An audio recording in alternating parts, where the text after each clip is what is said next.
back to Spirits and Ghost Stories. I'm your host, Thomas Aarons. And I'm Carly Bird. Week 69. Week 69, we did it. We are here. We are at the end of February, almost going into March. Spring is in the air, which is really weird for us this time of year. It's really weird. It's supposed to be 70 on Thursday. 70. And we're less than a month away from daylight savings time, which is awesome for us outdoors enthusiasts who have seasonal depression, Yay. which is us.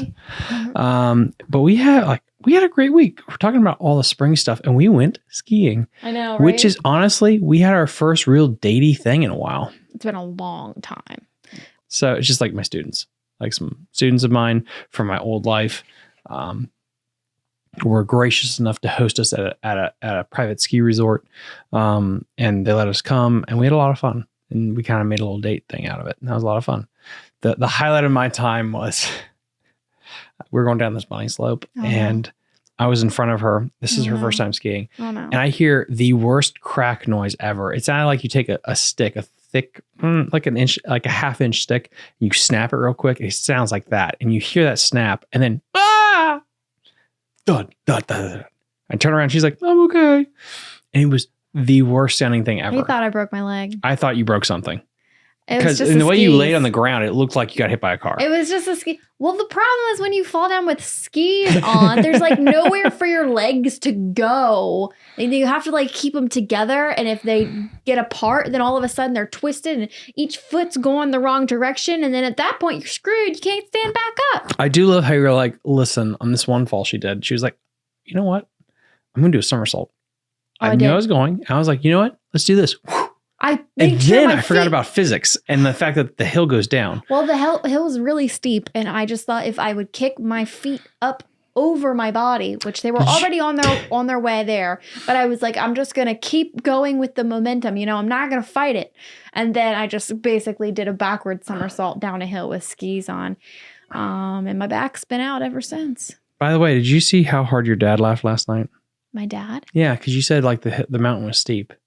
And I was like, yeah, mountains are. And he just started like this, covering his face. And he's like, yeah, he's got a point. Like, mountains are steep. No, I'm just saying that specific hill. You guys keep making fun of me, but let's be honest. It was really worth making fun of that moment. It was that specific hill, so that I was going on the steeper one. And then there are some parts where it flattens out and then it goes down and then it flattens out. That was one of the parts where it went down. It was really steep. But anyway, you can laugh at me. That's fine. I was on the struggle bus half the time, and then the second half the time. I said less than half the time, honestly. Thanks, babe. Yeah, that's and true. then the second half of the time, I was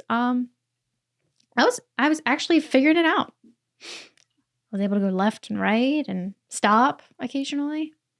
No, it was a lot of fun. Huge shout out. And so tonight we are drinking bubblies. We are still in the alcohol cleansing period of our lives, especially since I got blackout drunk on Saturday for my dad's birthday party. It was a banger. I would say what are we drinking? Nothing tonight. Why? Because we both drank a lot over the weekend. So we are trying to recover from that. That's true. And so So what did we drink over the weekend? Red wine. Yes. And tequila does not mix at all. I believe it's a Cabernet. I hate red wine.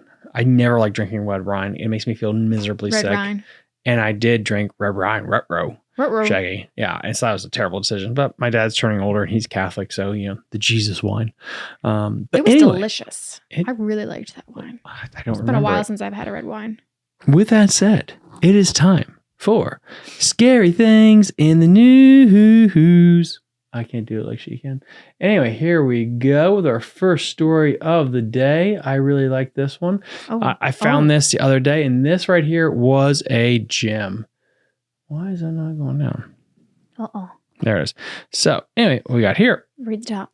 How embracing the paranormal could produce a deeper meaning of life. Ooh. Research Joshua Kirchen and Detroit artist Rien Willablog join Culture Shift to discuss their experiences with death, grief, and ghosts. And so it's a really neat little podcast episode. I'm going to link this in the episode description as I always do. Researcher Joshua Kirchen is one of the leading voices of today's paranormal community who are calling for a vast reconsideration of strange and unusual experiences. Those experiences include spirits, visitations, Sasquatch sightings, unidentified aerial phenomenon, and even alien abductions. Aerial phenomenon? Yeah, aerial phenomenons. Despite decades of reports of phenomenons, no conclusion evidence has yet been achieved. His latest book, called The Ecology of Souls, A New Mythology of the Paranormal. It's a highly researched investigation into the intersections of grief, death, and paranormal itself. So what he really gets into here is about how grief can actually how grief really leads people down this belief into the Holy Spirit, I was going to say, but anyway, into the unknown, that mystical realm. Right. Well, what happens when you die? Yes, you want to make exactly. sure that the lineage lives on or whatever, or like that their memory never dies. So you basically tell yourself that they. So here's a clip. Okay. Something in Anne's handwriting that said this has something to do with what we call death. Now, of course, I think what we call death that's a very specific phrase that I think could be unpacked some, but nonetheless, it shows that someone who has listened to tens, if not hundreds of thousands of experiencers has come to this conclusion. So there's that.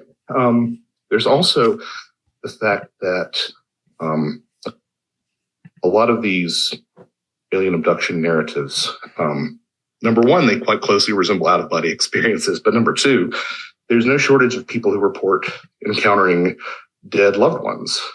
Even more peculiar are the ones where they encounter dead people that they don't know that they found out later are dead, right? And the question is, why would little green scientists be accompanied by someone who is dead here on Earth, unless it has something to do, as Anne sort of posited, with death? So basically what they're also, and I kind of wanted him to kind of tease this out, not just me, the fact is that how many alien encounters are actually just near-death experiences? Because there's a lot of similarities to like when you have a near-death experience, right, and like a that. bright light and all that. Bright light, out-of-body experience. You can see yourself there. Yeah. There's these figures there. Well, are you seeing aliens, or did you have a heart attack? Yeah. Or did you just trip too much and then you like basically like flatline for a minute, and then all of a sudden you're like, oh, I saw an alien and I had an out-of-body experience. Like, no, you just did too much Wakanda in the desert and your heart stopped for a minute, and that's actually what happened. Like, I don't know. That's just interesting. Because like you hear with Joe Rogan, so many people online, it's like, well, you know what Jesus was like the bush was like the pot, and everyone was like high on fuck, and they said like, I saw Jesus and the aliens, and it's like, okay, well then how much of this stuff is actually drug based and not like real? Yeah, I don't know. Like that's a weird thing to be thinking about with all this, like with spirits and stuff, and with aliens, how much of the drug component is there? Because, sorry, let's face it though. A lot of people that are into this stuff, fair or not, also like, you know, the devil's kush and other things. So it's like, does it help you see with the third eye? Probably. Well, not to bring up Joe Rogan again, but he deeply believes that whenever you partake in your so-called devil's kush, pretty sure it's called devil's lettuce, just so you know. Oh, whoops. Whoopsie. It's kush or devil's lettuce. Anyway, he believes that like it kind of is like a door to the other. It unveils you for a second, you know? It really allows you to broaden your mind and see what else is out there and stuff. Anyway. I do wonder about that because people talk about like doing like heavy drugs in the desert, and you can actually like have this big like knowing. And what's weird about that is we could say like, oh, that's a lot of bullshit. But then there's like tons of artists, whether it's like music or painting and stuff like that, they do heavy drugs. And then like they create these amazing works of art, whether it is paintings or art, right, or like music. Right. And you wonder, it's like, so what does that do actually? Mm-hmm. Because yeah, maybe if you want to be like a preacher, it's probably not the best thing to do. But then clearly there are professions out there where drugs actually probably help you. Mm-hmm. That's really weird to think about. Like, oh, there's actually something to be there. Or microdosing, things like that. And I'm not saying like, I'm not telling Jimmy to like go microdose before you go play a baseball game or whatever. That's not what I'm saying. But it's just interesting. Like, oh, well, is there a purpose to this stuff that can actually help you? Could this help with maths and space engineering and things like that? Or like curing cancer? Could that help you like really like tone down your ambitions so that way you can think more clearly? Potentially. I don't know. I just thought that was like interesting because like it's a thing. The Beatles were famous for doing that. They did acid and stuff, and they like wrote really cool songs. Mm-hmm. I don't know. But anyway, guys, we're going to get into today's story. This one right here this was a fan request. And then right now on the screen is his name. I'm going to find your name on our comment section. I am sorry. It was a little bit hard name to remember for me because you know me, if you've watched the show, I'm terrible with names. It's terrible at names. Any comment section fan actually thought about this idea, and I did a deep dive into this bad boy, and wow. This is really cool. So we are going to be talking about a mythological creature called the Hodag. The Hodag is a Aboriginal, I believe is the right word. Native American. I don't know. Yeah, it's a Native American folklore creature. And so I'm going to pull up his picture real quick. Oh, we get to see a photo of him this time. Yay. I love it when you do this. Boom. Check out the YouTube video. If y'all are listening on Apple Podcasts, you'll get to see a picture of the Hodag. Oh, that looks kind of... Isn't that interesting? It looks almost like, did you ever see the 90s movie, The Relic? No. So this, for you guys that actually watch TV, this is like, reminds me a lot of The Relic. It has like a cowish head, but it has like devil horns, a lizard body, fangs like a saber-toothed tiger. Really an amalgamation of like many different things. Right. I'd say it looks more like a dog. Yeah. That looks like a dog? The dog head. Oh, I was like, what dog? No, you said it looks like a cow head, but it only has cow horns, but then the face itself looks more like a bulldog. Now, would you see those eyes are like reptilian or goat? Oh, reptilian for sure. Reptilian eyes? Yeah. Goat's pupils are sideways. Those pupils are like a snake. Really? Yeah. I didn't even think of that. Okay. The Hodag is the mascot of the Wisconsin's Northwoods, a beast first described by newspapers in 1993 as having the head of a frog, the grinning face of a giant elephant, thick, short legs set off by huge claws, the back of a dinosaur, and a long tail with a spear at the end. Now, its legs remind me of an alligator or crocodile. It definitely does. It's just a really unique looking creature. It was at the, get this. So here it is. Like the tales of Paul Bunyan, the Hodag folklore grew out of campfire stories of logging camps in the Rhinelander area. They were fearsome creatures born from the ash of cremated oxen who suffered great abuse at the hands of the woodsmen. It was at the end of the 7th year of the cremation of an ox, which had led an unusually hard life, that an event was to happen which would cast its shadow upon every man who witnessed it. Luke Slivester wrote in his 1928 book, The Hodag and Other Tales of the Logging Camps, as the fire died down, there slowly issued from the great pile of ash a mythical creature later to be known as the Hodag. The Hodag legend. And we're getting into the Hodag legend a little bit before we get into a story about it. Where was this again? This was in Wisconsin. I'm going to make sure I just said that right. Wow. But yeah, Wisconsin's Northwoods. And this was back really when the Paul Bunyan and the 1890s. Okay. 1880s, 1890s. Okay. So you're talking pre-World War I, pre-Woodrow Wilson, after the Civil War. I'm going to say, is that the rebuilding phase with Grant? I don't think so. Let me know in the comment section, guys, for you history buffs down there. Anyway, here we go. Get back into like the legends. More bizarre facts about the Hodag were details in Lumberjack Legends. In Paul Bunyan's Natural History, 1939, Charles E. Brown wrote that the Black Hodag lived in the dense swamps of the Rhinelander region and that it fed on mud turtles, water snakes, and muskrats. But it did not disdain human flesh, meaning it'll take a little nibble if it could. Brown also noted that the Hodag never laid down. Instead, it just leaned against a tree to sleep. And the only way to capture one, according to Brown, was to cut deeply into the trunk of its favorite tree. So, what it's saying is, and this guy's like, mind, I'm not saying this thing doesn't exist now. It chills up against a tree.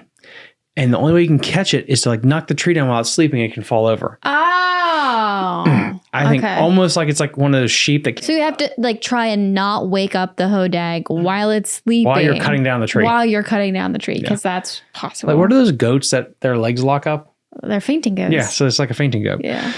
In his 1939 book, Fearsome Critters, I need to remember this guy's name. We're gonna get this Fearsome book, guys. Critters. In this book, 1939 book, Fearsome Critters. Hello. Henry H.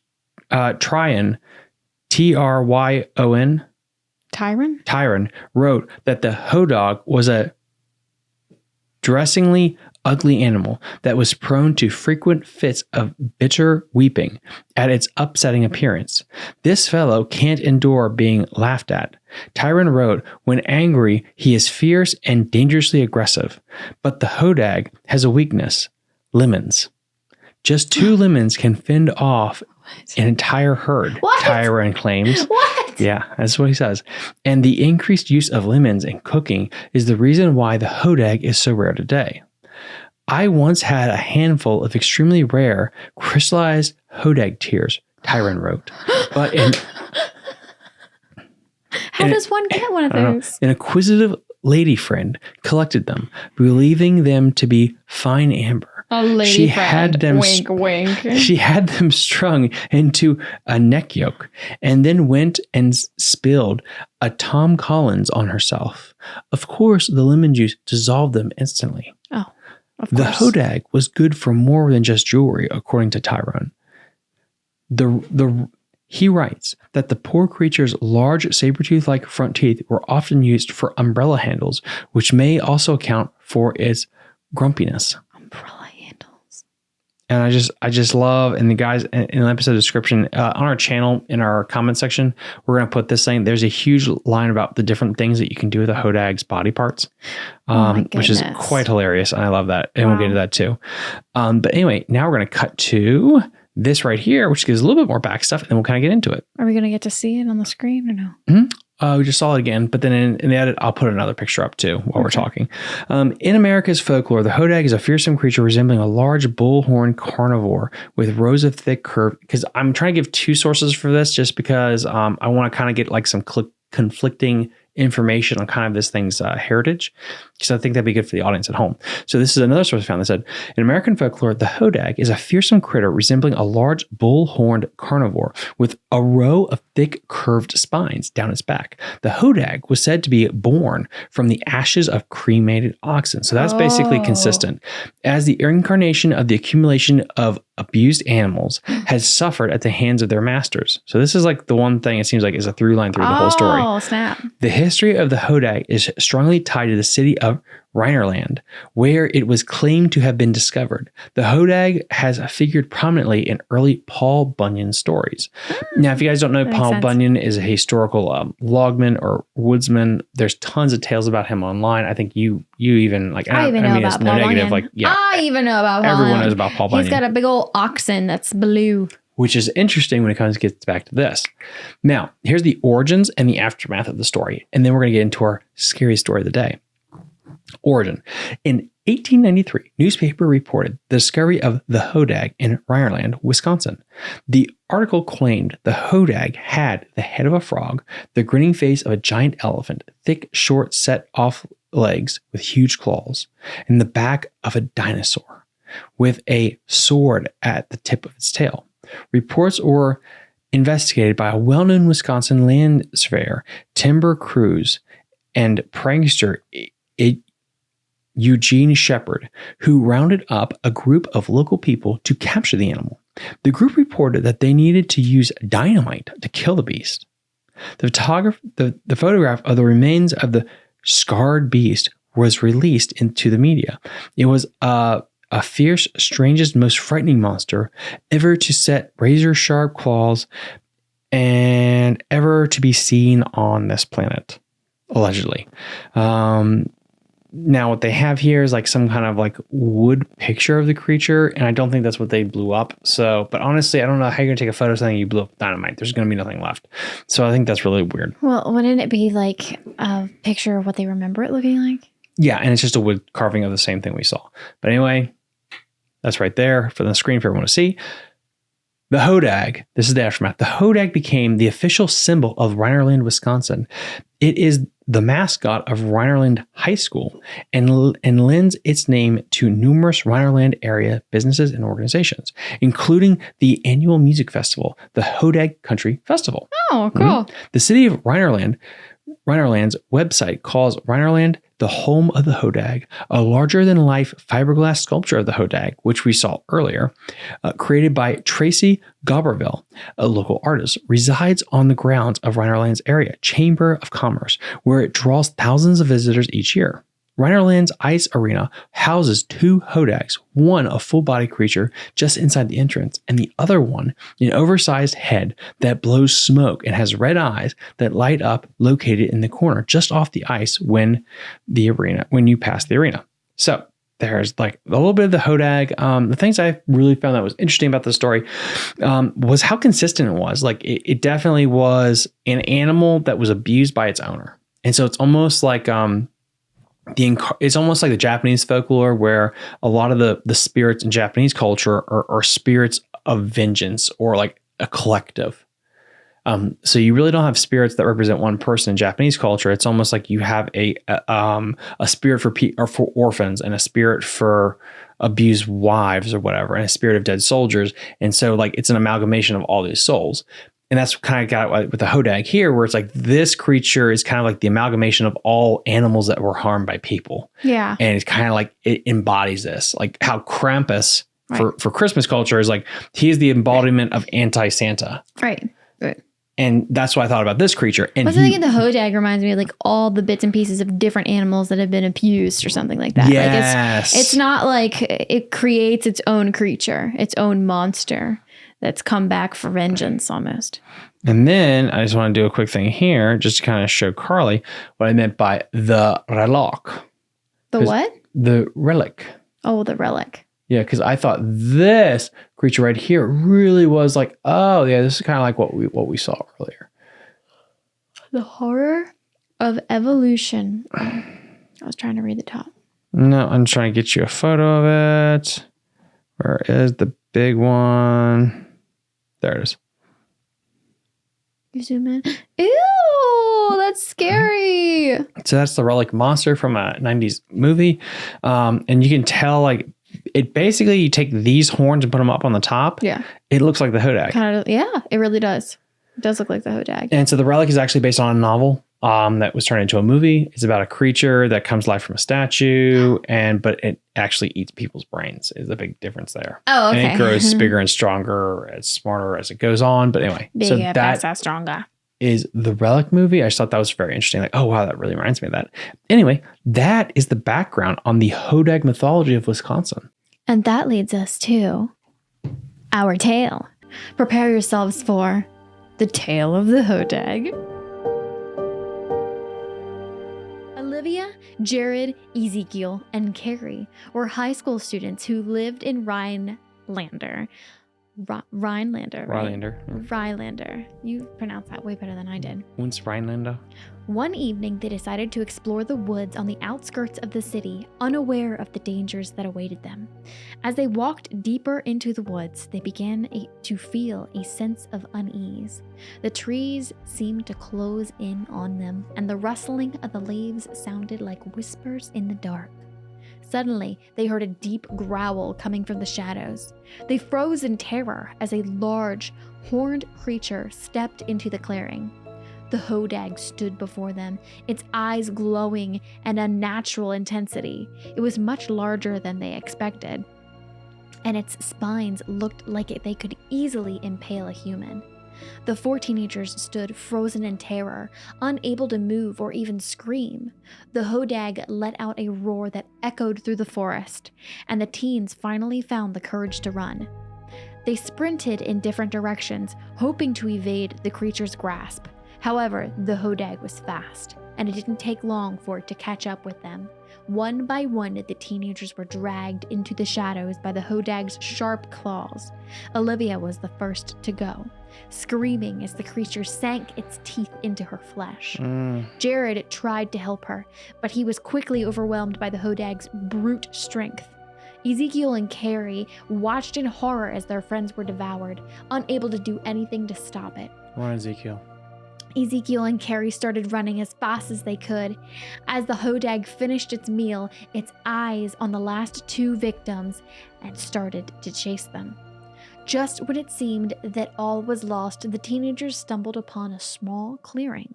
In the center of the clearing was a pile of ashes, the remains of the oxen that had supposedly risen to the Hodag. Ezekiel and Carrie quickly realized that this was their only chance. They scrambled up onto the ashes, hoping that the legend was true. As they huddled together on the pile of ashes, Ezekiel and Carrie watched as the Hodag approached, its jaws dripping with blood of their friends. The teenagers closed their eyes and braced for the worst, but to their surprise, the monster suddenly stopped in its tracks. When all of a sudden, the pile of ashes began to glow with a strange, otherworldly light. The Hodag recoiled in horror, its eyes widening in disbelief. Ezekiel and Carrie felt a surge of hope as they realized that the legend was true. The ashes of the oxen were indeed able to repel the Hodag. Hold on. Repel. The ashes of the oxen were indeed able to repel the Hodag. The creature backed away from the glowing ashes, its growls turning into frightened whimpers. It was clear that it had met its match. With one final roar, the Hodag disappeared into the shadows, leaving Ezekiel and Carrie alone in the clearing. Exhausted and traumatized, the 2 teenagers clung to each other, trembling with fear and relief.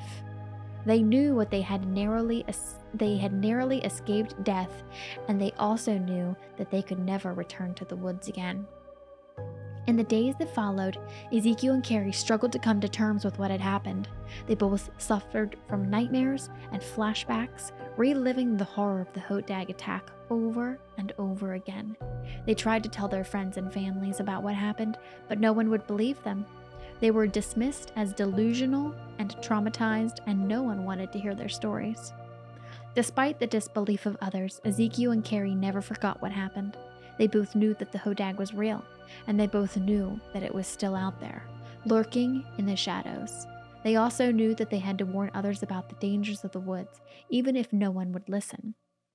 Years passed, and the legend of the Hodag continued to haunt the people of Rylander. Some dismissed it as a myth, but others knew that it was all too real. And whenever someone disappeared in the woods, they whispered the name of the Hodag in hushed tones, fearing that they might be the creature's next victim. As for Ezekiel and Carrie, they never forgot their narrow escape.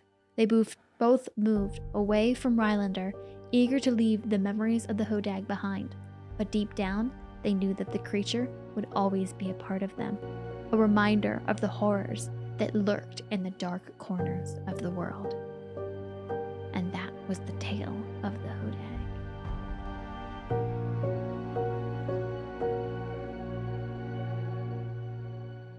That's a really good story. So it just jumped right in there. But it was really fun the way the story kind of got past like character development, and it was more so about the actual monster and what it does to the town. Mm-hmm. It was really about more like the cultural significance of this thing. It's like this was an attack that happened, but this is how the town responded to it. Mm-hmm. And it really reminded me of, I think it was like a Missing 401 episode we did a couple weeks ago. And I loved how the story was more of a POV of like the people that worked at this campsite. And it's like, hey, listen, it pays the bills. I don't ask any questions. I just get in and get out. And you have this like green, like park ranger. It's like, I don't know about this. You got this old one. I imagine she's like smoking like lighting a cigarette, smoking, drinking a little bit. Listen, kid, keep your head down. Don't ask questions. Right. We're just the janitors here, so to speak. Oh, I remember what story you were talking about for a minute again. I was like, wait a minute, which story? It's about the voices in the woods, and if like you look at them, you're screwed. Yes. And I always thought it was funny because I always picture like with the Death Star, like in the Death Star, which is supposed to be big enough to house like 100,000 people, there's probably a janitor. Yeah. And so like even though you have like the Darth Lord and Darth Vader, there's probably somebody there that just cleans There's someone that there had to be someone there just He's to clean not the floors. evil or good. He just literally has exists. got a He's job. neutral. He's like, He's I'm like, just here "Listen, for the paycheck. I'm here for the paycheck. Yep. I got 5 kids. I'm divorced. I'm just here to make it. I don't care about like world domination. Right. It's a big ship, guys. And my point is, like, Tom, where the hell are you going with this? The point is, with the Death Star in my head, you have people there. It was a paycheck. You're just there to make a living. Yeah. And then in the 419, it's like the idea, like people know about the cover up, but if you're a grunt, you don't care about the overall cover. You're like, listen, I got this job. I'm keeping my head down. I'm not asking questions. The feds come by every time and I check a box. It's all I want to know. And I just signed the form. And I like with this story too, it's the same thing. Like this town has this issue with this creature, Mm-hmm. and the town is it hints out this town's like they know about it, but they're not gonna like go hunt this thing. It's like it's just a part of our culture. Right. It's very much a Cthulhu type of like thing. It's like an entity that like surrounds this town. What was the other story that's like this? Midnight Mass. Yeah. It's something like that. Very like dark universe kind of energy there, where it's like it's here, and maybe they worship it, maybe they don't. Maybe they're haunted by it. You don't know. Right. So that's a really good story, and that is kind of scary about this thing. Maybe guys, if you want us to, let us know in the comment section down below. Do you want us to go more into the Hodag? It's really interesting. There's a lot of lore about this thing online. Yeah. And I think it's really. Sorry about that. I'm about to sneeze. I think it's really interesting on how this thing is the incarnation of animals that are abused by people. That's a very interesting thing. It's an ox, which was apparently abused by its owner. But does that mean it has to only be an ox? Could it also be something else? Could it be pets? Could it be something else that the Hodag creates? If that's the case, you could have a movie series about this thing. Oh my gosh. Any abused creatures, and then this thing comes around. Yeah. That's a movie series right there that should be made. But yeah, that was the Hodag. Really, really cool. Carly, well done with the story. This was week 69 of Spirits and Ghost Stories. Tune in next week for week 70. Guys, we're getting close. We're getting close to 100. 30 episodes away from 100. I just made up a song. We're getting close to 100. I mean, for better or worse, by the end of this year, 2023, we're actually going to be at 100 episodes of Spirits and Ghost Stories. You're right, because it's the beginning of the year. Yeah. Wow. Like, unless we skip a ton. Which I think. Honestly, we've been doing pretty good. Yeah, unless that happens, we're hitting 100 this year, which is honestly insanely remarkable. Like, how many people actually hit 100 episodes of a podcast? 2 years. 2 years. We've been doing this for 2 years. It's not 3 Halloweens. It's not 2 years yet. Actually, you know what? We do this Halloween though. We need to go all out. Oh yeah, we're doing a lot better. Like we had some mess ups with some traveling and stuff, so we missed some episodes sadly. But we're not doing it this year. This year we're going to go all out. We're going to pre-record to make sure that like we get them done. Well, hopefully this year too, we also get to attend a lot of like haunted places and like some trails and stuff. Because last year we didn't get to. We had a lot of things going on. We went out of town and stuff like that. But this coming year, I'm hoping that literally every single weekend in the month of October, we get to hit up all the haunted stuff, like Mark Croft's Haunted Forest, all of that stuff. We'll see you guys next time with Spirits and Ghost Stories. Bye. Bye.